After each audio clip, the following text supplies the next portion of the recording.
finding out where you were going, and also knowing that you'll have some other young talent around you. I don't know if you've seen kind of everyone that got drafted alongside you to Washington, but how would you just encapsulate everything that just happened? I truly have no words. My heart is still beating super fast. I told myself I wasn't gonna get emotional, that I was gonna be a big girl, but once your name is called, like truly, like everything that you've worked hard for, it just flashes through your mind. So I feel one, super blessed and grateful that the Mystics chose me. I'm super excited to play with Sonia and with Georgia. They're great girls. I've been competing against them, so I'm excited to be teammates now. But yeah, I feel like just this opportunity is such a blessing, and there's really, truly no words to describe how I'm feeling right now. Kiki in the center to your right. Hi, Kiki. Congratulations, Ciara with MTMV Sports. When you hear the words, I am beautiful, I am enough, what is the first thing that comes to your mind? And if you can write 2 words on a mirror entering this next level, what would it be? Oh, wow.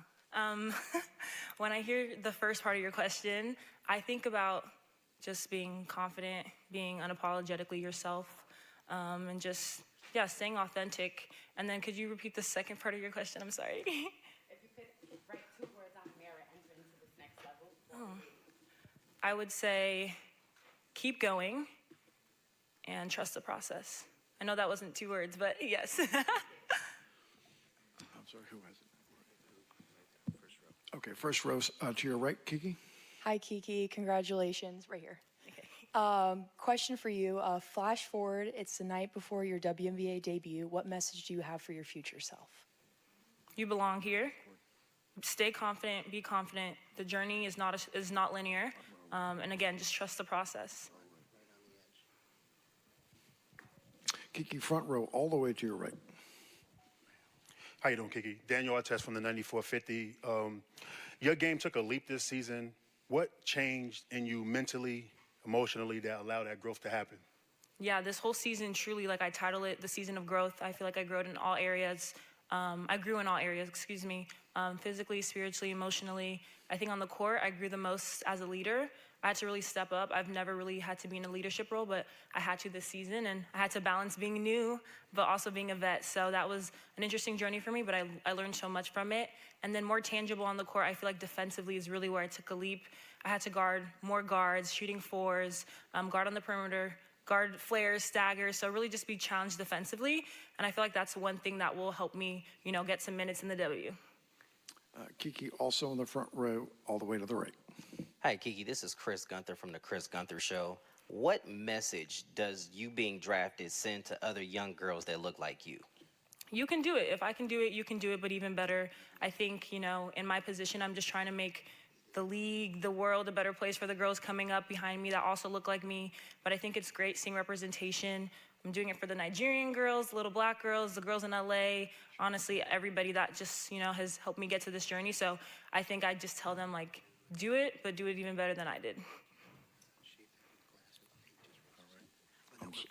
I want to go to Zoom for one question. I want to go to Shai. Shai, go ahead.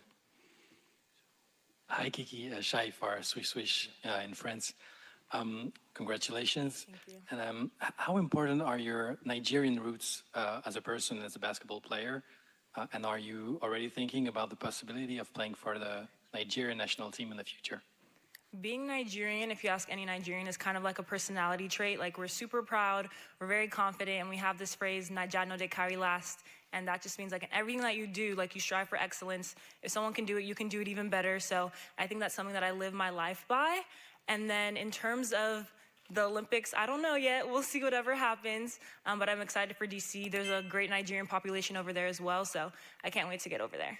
All right, this will be our last question for Kiki, all the way to the back in the center. Hi, Kiki. Gabe Zoda from Sideline Sports Network. Congratulations. And you talked about your growth as a leader, and now going to a team that is a young team, has some vets, but really young team. How can you use that growth as a leader to continue to grow, but also be a leader on a more younger squad? Definitely. I think for me, I'm still going to listen to the girls, ahead of me and hear all that they have to give me, their advice. But I think for myself, also knowing that I have a voice, I have something to bring to the table, and still navigating with them. I feel like that's the beauty of being on a young team. We're kind of growing together. So I'm just super excited to get to work with all these ladies. Kiki, thank you. Thank you, guys.